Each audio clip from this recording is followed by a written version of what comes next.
Singapore has become the most likely site for a landmark summit between U.S.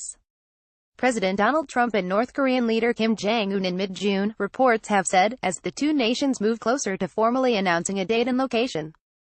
Trump is due to meet Kim to discuss the North's nuclear weapons program in the first-ever meeting of sitting leaders from the two countries, with the U.S. President saying Friday that the two sides had decided on a time and place. "We now have a date and we have a location.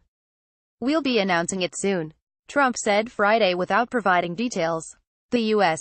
President had previously voiced an interest in holding the talks at the border village of Panmunjom in South Korea, which hosted last month's Inter-Korean Summit, after seeing media coverage of the pageantry surrounding that event.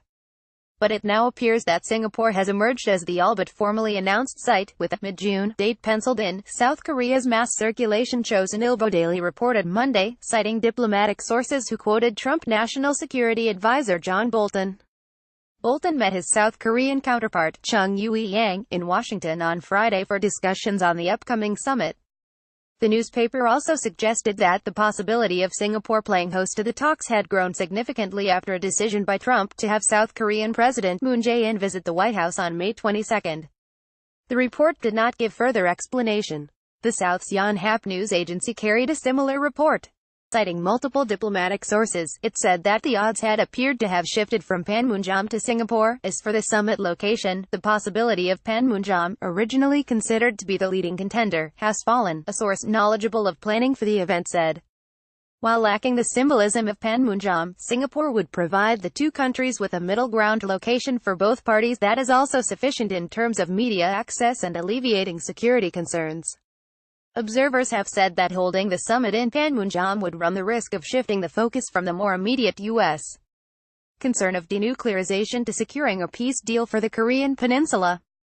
Any summit at the border village could also divert the spotlight from the attention-hungry Trump to Moon, who has solidified a role as a mediator in the process.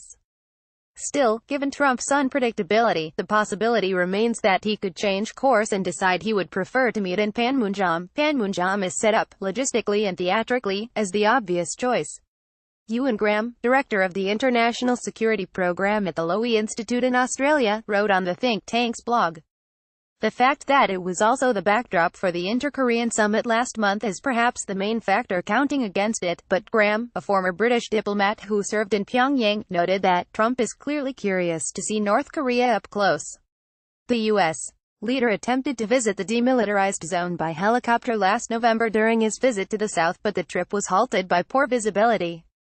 As for Singapore, Graham noted the city-state's growing reputation as a hub for regional diplomacy, as well as the timing of holding the event next month. It is due to host the Shangri-La Dialogue, a major annual intergovernmental security forum from June 1 to 3, meaning much of the U.S. defense, intelligence, and national security hierarchy will be present. But it is also familiar ground for the North Koreans, according to Graham, having hosted earlier Track 2, or back-channel, talks involving officials from the country. Other possible sites reportedly include Mongolia and Switzerland. On Sunday, the North said its intention to denuclearize, unveiled at the Inter-Korean Summit, was not the result of U.S.-led sanctions and pressure, warning the United States not to mislead public opinion, the North's official Korean Central News Agency said. Trump has said that it was the U.S.-led maximum pressure campaign that has brought the North to the negotiating table. The North's state-run media also took a jab at Japan, with the Rodong Sinmun, the official newspaper of the ruling Workers' Party of Korea, blasting Tokyo, one of the staunchest backers of Trump's pressure campaign, for its stance. Japan will never be able to set foot on North Korea's sacred land, even in 100 million years, the paper said in an online commentary. South Korea's presidential Blue House said on April 29 that Kim was ready to hold talks with Japan at any time. The Rodong Sinmun commentary, however, said that Japan must first shift its stance on maintaining pressure on the North.